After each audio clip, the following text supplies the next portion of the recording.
పరీక్షించుకున్న ఒక గడియ ఇది. మన విశ్వాసం ఎలాగుంది?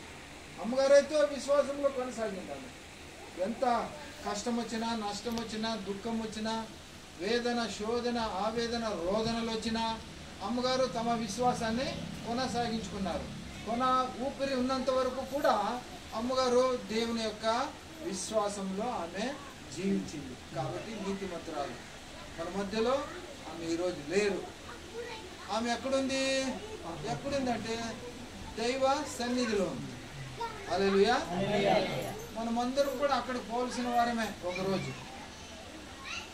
ఇది శాశ్వతమా మనకి? కాదు. కాబట్టి ఈరోజు మీరందరూ చేరి ఒక మాట పలకాలి. ఏం మాట పలకాలంటే, నేను యాత్రికుణ్ణి. చెప్పండి, యాత్రికుల్ని.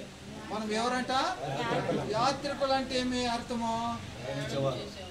ప్రయాణం చేసేవారు. మనం ఈ లోక యాత్రలో మనం ప్రయాణం చేస్తున్నాం. అమ్మ ప్రయాణం ముగించుకుంది.